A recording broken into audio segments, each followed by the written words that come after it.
I'm doing this because I'm like, why not? You know what I Yeah. mean? And Yeah. I want to celebrate the women that are not only inspiring to me, but like to so many. Yeah.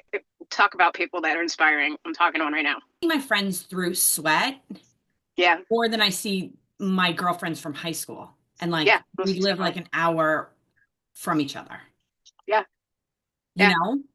Yeah, Um, I'm of that same ideal mindset because I'm willing to travel across the country to sweat with my friends, and I have friends that I've known most of my life, closer to me here, proximity wise, that I'll talk to here and there. But it's like I think what you said, like friendships in 40s and 50s, even for me, 30s, yeah, it's the better I've gotten to know myself, right. the more I've found friendships that are just easy because I know myself and I know what I need and what works for me and vice versa, rather than trying to force things just to have friends Right. or have people around you because you feel like you should or you need to.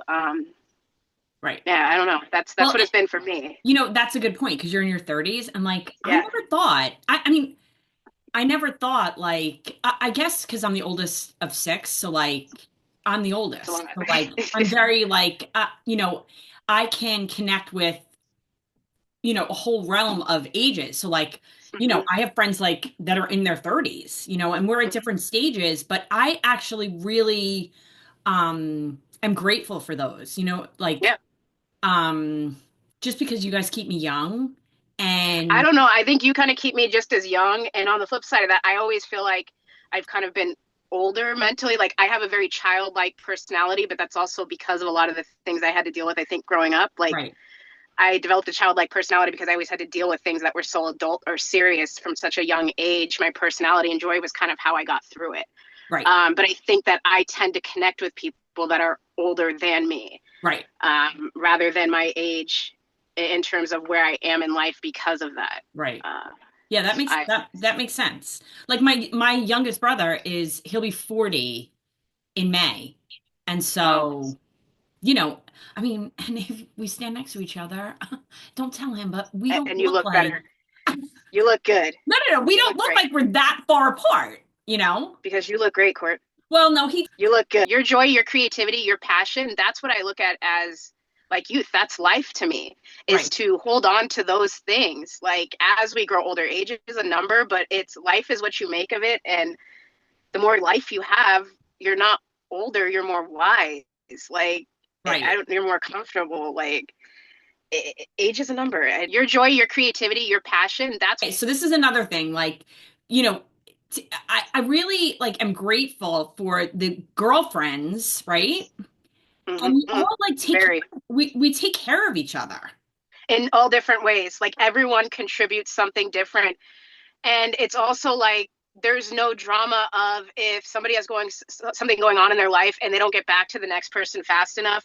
But it's also like if you push and you say, hey, I really need someone right now, there's always someone there no Right, matter what the next person is going through. And I don't take it for granted any time. right. The last 6 months has been really hard for me, and just knowing you're all there and you all speak about your own experiences, like just carries me even on the days that I choose not to talk. Like it's just reading and listening to others, Right. helps me. Right. So leading up to taking care of, I you guys crazy nuts ran the Brooklyn half. I don't know how many years, a couple of years ago. And I just remember, like, I don't even know where we were in Brooklyn, but we had to drive around Brooklyn. And all of a sudden, we're in Park Slope in front of this pasta place. And I turned, and literally, you're like on the corner.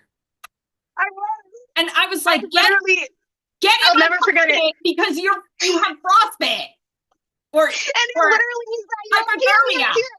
And I just remember jumping in the car and Tegan was there too. Oh my God. I like, you literally saved me that day though, because I remember like that day was just so miserable from even getting to the start line of that race, like and already being drenched and knowing you had to carry the weight of all that water.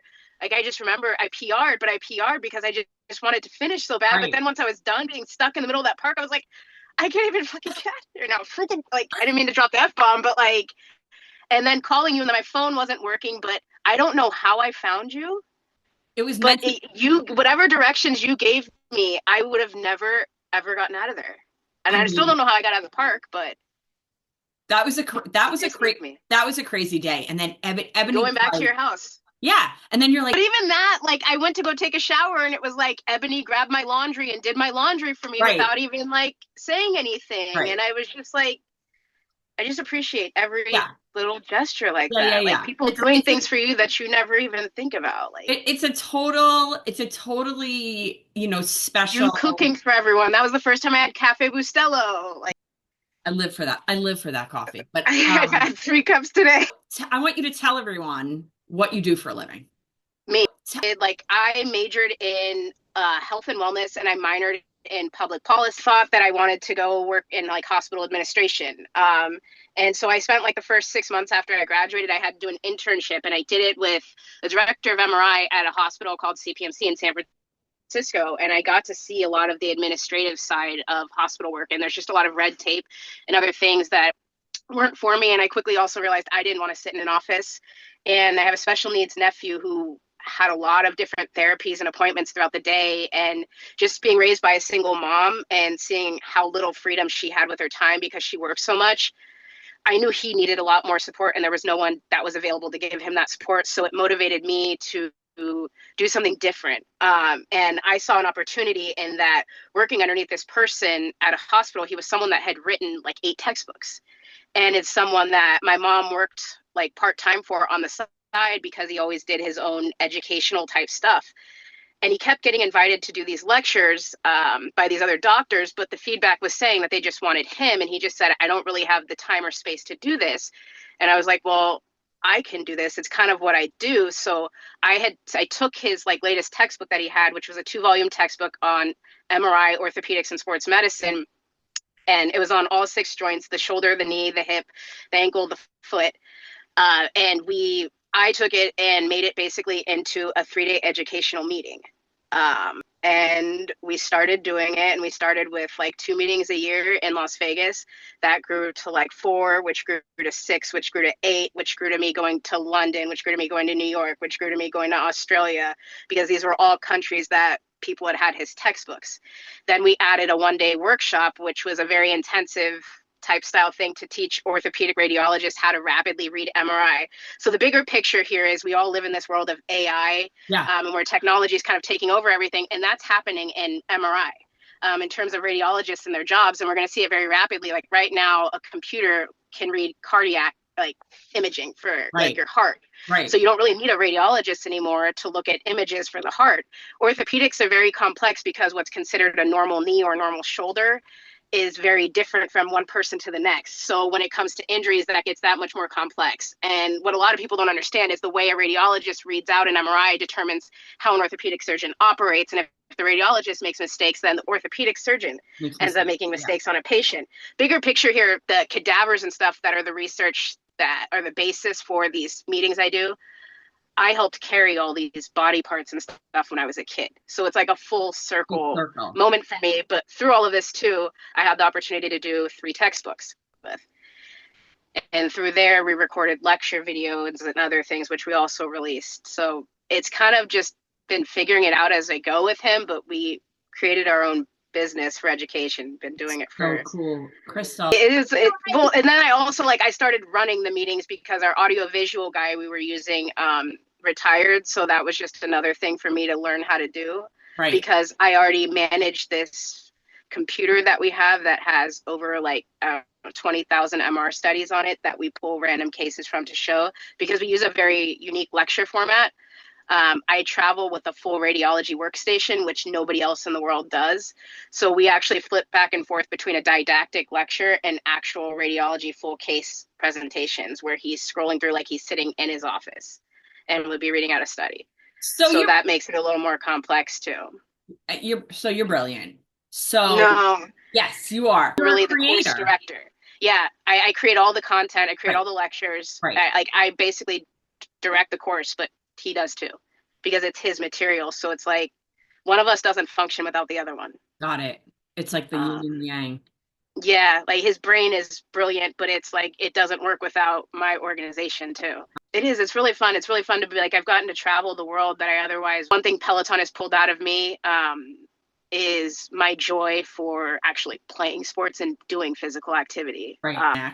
Which I'm super grateful for. I'm not going to cry, and I don't want you to cry, but like we both lost our only sisters.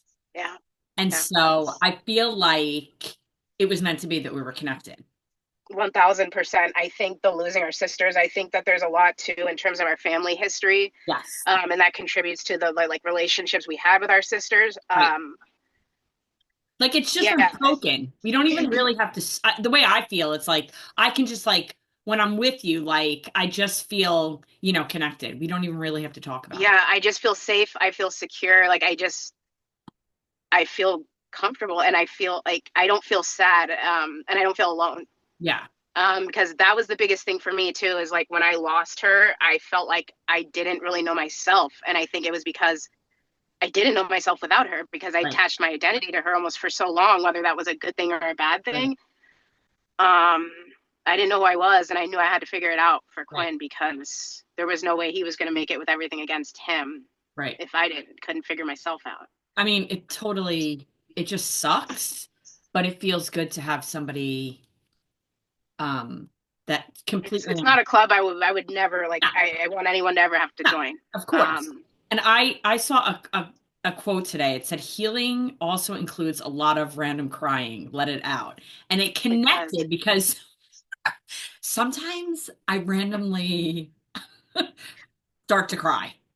I do the same thing, but it's also like to know too that like every time you cry too, for me at least, it's not out of sadness now. Yeah, Like sometimes I just have random joyful cries, and it's like it's okay to still miss someone and not feel completely sad about it, but just wish they were there to share an experience with you. Like that's a feeling that'll never leave, at least yeah, for me. yeah. Especially having my sister's like son Fun. that I Right, will have as a part of my life forever. It's like I'll never stop wishing she could be there to witness right, certain things in his right. Me life. too. Me too. Um, It's very like I mean, my family, like, we can't even, like, I go there, but, like, I feel like, yeah, I know the feeling too. I yeah, have that I too. mean, like, in my head, I can talk about it, but, like, not, um, it doesn't come out. You know what I mean? Yeah, Like, I talk to my most kids, definitely.